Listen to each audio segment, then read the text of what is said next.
Hey, it's Matt Moscona. You found it. Your home for all the latest news and conversation around your favorite team, the New Orleans Saints. And this channel is powered by BetUS.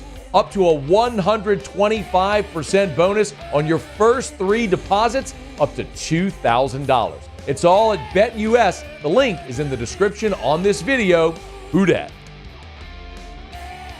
Saints and Cardinals will play preseason game number 1 on Saturday. I want to run through what I'm looking for. We'll get to that in a second. Pro Football Focus did an interesting thing where they listed one rookie to watch in every preseason game here for week 1. And for Saints Cardinals, they mentioned Saints tackle Taliese Fuaga. Not a giant surprise there. The quick write-up, for as much as most loved Fuanga's film at Oregon State, his lack of length made some question his ability to be an offensive tackle at the NFL level.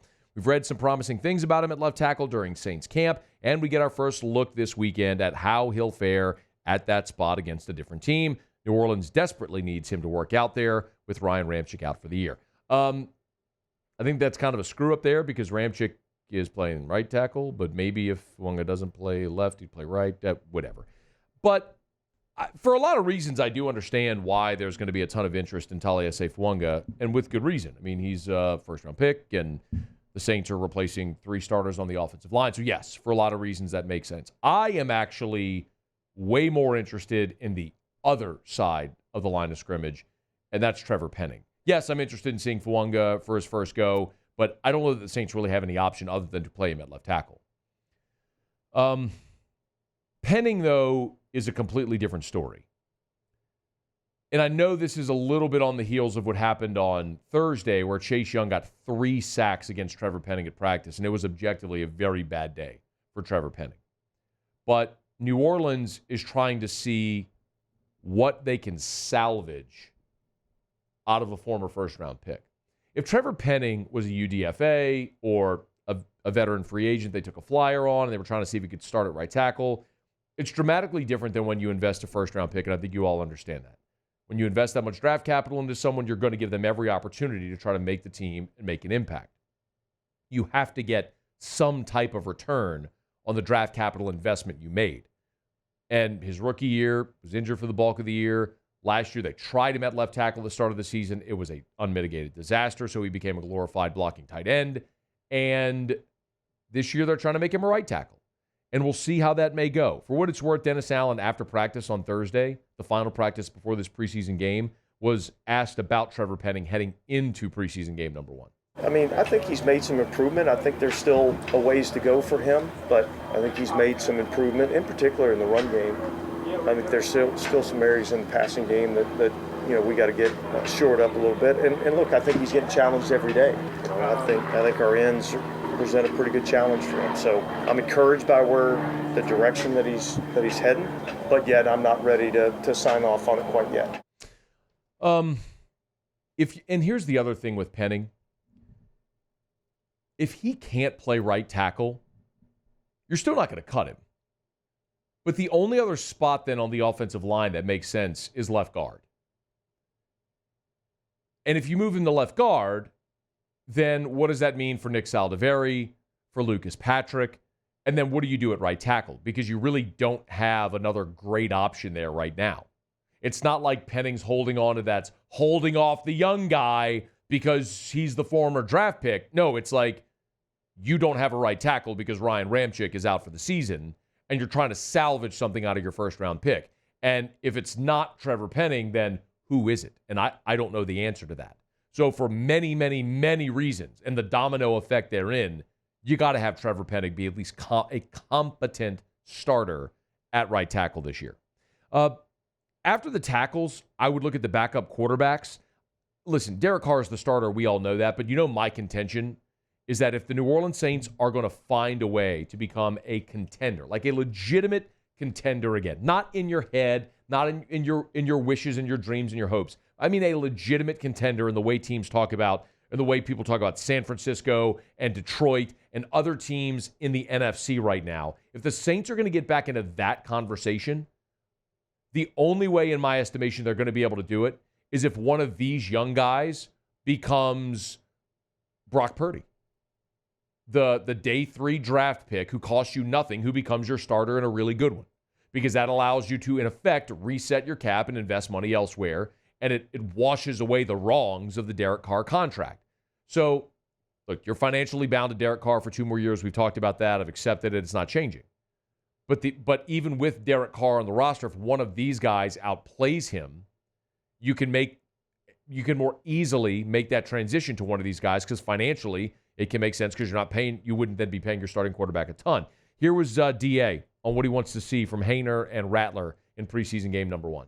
Both of those guys going out and proving that they can operate the offense. Get in and out of the huddle, get to the line of scrimmage, get the snap off, go through our progressions. What kind of poise do these guys play with? When the lights are on and the crowd's going, do they go to playing playground football, or do they play with poise and composure and operate the offense the way that it was intended to be operated? That doesn't mean that there won't be some off-script plays. I want to see how, when things don't go exactly right, how do we respond? I'm not going to say that if these guys, the devil's advocate point of view is it's a preseason game. Who cares if they go play well? And you're right. You're completely right. There are quarterbacks that play well in preseason all the time. It doesn't mean you're a Sunday player in the league. But the inverse can be true, which means if you can't perform in the preseason, what leads me to believe you're going to be able to translate it to Sundays? It's the first game. It's the first preseason game. Get that. But you heard DA there say, I want to see you get in and out of the huddle, function within the offense. It is a new offense. Haener's been around for a year, so you would think he'd have an advantage there, but new offense, some of that advantage would be mitigated because he's learning a new system as well. But I am interested to see both of those guys because to me, it's very clear as an organization, not for this year, but as an organization, the New Orleans Saints are not interested in investing high draft capital in a quarterback.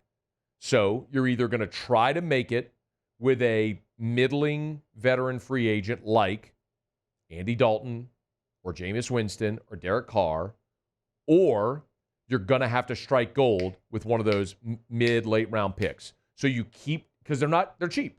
They're not expensive. So you can keep taking one every year. Take one every year. Haener, Rattler, take another one next year. Just keep throwing your line in the water until you come up with Russ in round 3, Dak in round 4, Cousins in round 4, Purdy in round 7. I'm not saying that's common, but it's happened. And you can't hit unless you keep taking your shot. So let's see if one of these guys can maybe be that for this franchise moving forward. The last position, so offensive tackles, quarterbacks, wide receivers, the other one. We know Olave and Shaheed are your top 2 guys. That's not changing. But do you have anything else there? Like, is there anything else? I mean, Dennis Allen has basically put A.T. Perry on alert. I mean, Cedric Wilson wasn't any good last year in Miami. Equinemius St. Brown, I mean, I've caught about as many balls in the NFL as Equinemius St. Brown has in his career. Like, Bub Means has done nothing so far in camp. Is there anybody left after those first 2 guys? I mean, as much as you struggle with your quarterback and trying to elevate your offense, yes, having good receivers would help elevate your quarterback and your offense as a whole. Are there any guys there? And what's even more is that of the 11 guys you have on the roster right now, you've only got about a handful available, and DA talked about how thin they are at the position. We'll figure out what bodies that we have available to us. Now, does that mean we may have to change up some personnel groupings and do some different things? We might have to do that. I'd say that wouldn't be uncommon for some of these preseason games. I mean, I know there's been times in the past where we get in a preseason game and we're down linebackers, and now all of a sudden there's a safety playing the will linebacker position. He's never lined up there before in his life. Or a safety going out and having to play corner. He's never done that before in his life. So yeah, we may have to adjust some. If I want to give you, so that's 3 offensive positions. If I was going to give you just something on the defensive side to watch, I'm looking at guys like Peyton Turner, Isaiah Foskey, Jordan Howden, guys that the Saints invested draft capital in the past. Like, are they busts? Are they busts, or are they actually going to start to make a bit of an impact? That's unfair for Howden because he did play a good bit last year. But Turner and Foskey, for Peyton Turner, this is it. Like, you have to make an impact or you're not on the team. And then for Isaiah Foskey, I mean, the Saints used a high second-round pick a year ago, and he did nothing. I mean, he was a healthy scratch for bulk of the year. So are we starting to see Foskey make some plays? We'll start to find out on Saturday. Saints and Cardinals preseason game number 1.